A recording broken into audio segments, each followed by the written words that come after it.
Sampah, begitulah sebutan bagi sisa aktivitas manusia yang dianggap tidak berguna lagi.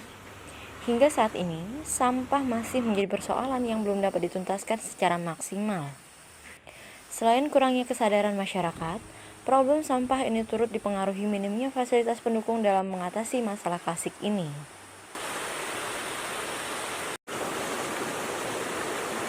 Membuang sampah sembarangan sudah menjadi kebiasaan masyarakat.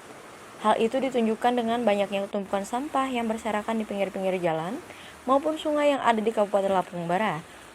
Padahal tempat tersebut bukanlah tempat pembuangan akhir sampah.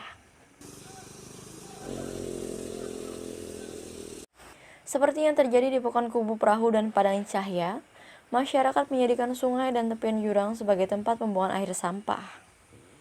Hal itu ditunjukkan dari banyaknya sampah yang dibuang warga sekitar di tempat tersebut hingga mengubar ke aliran sungai.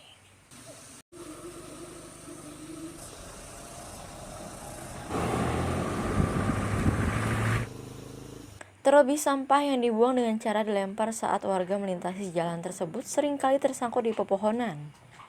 Belum lagi sampah yang berceceran hingga ke badan jalan, dan keadaan itu membuat tak sedap dipandang mata.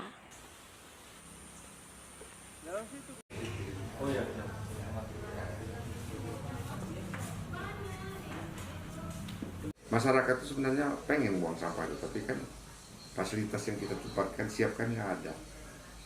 Itu apa kendalanya? Ya satu, keterbatasan dana kita. Sudah hampir 3 tahun terakhir kita tidak ada pengadaan tong sampah. Malah sekarang udah hampir rusak semua, udah 3 tahun tong sampah kita itu.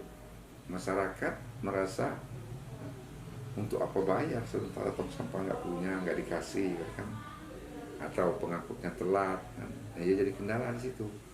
Kesadaran, dituntut kesadaran bagi masyarakat bahwa masalah persampahan itu tanggung jawab kita bersama. Selama ini edukasi tentang tidak membuang sampah sembarangan kepada masyarakat belum tentu optimal dan tidak menyentuh langsung ke mereka.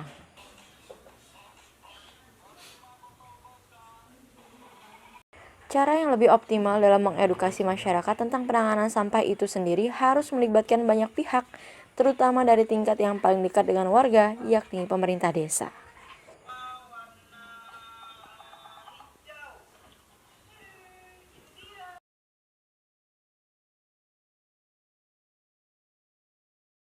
Kesadaran mengelola sampah itu kan terkait dengan perilaku. Perilaku itu kalau kita ingin mengubah perilaku suatu masyarakat itu kan perlu fasilitator yang mendampingi dalam jangka panjang dan perlu banyak keterlibatan banyak pihak untuk menyampaikan pesan itu secara terus-menerus karena itu mengubah perilaku.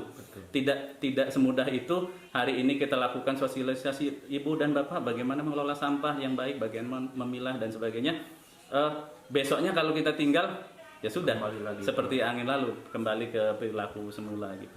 Pemerintah desa misalnya, ya dia kan yang paling dekat berinteraksi dengan masyarakat di situ. Itu bagaimana mereka pesan itu tersampaikan, terdelivery ke masyarakat gitu kan. Kan mereka yang paling dekat dengan itu sehingga bisa mengupayakan misalnya pemerintah Pekon, aparat Pekon, tokoh masyarakat, tokoh pemuda, natural leader, pemimpin alami itu ikut berkampanye di dalam upaya-upaya pengelolaan sampah secara berwawasan lingkungan sehingga itu jadi pembiasaan nantinya.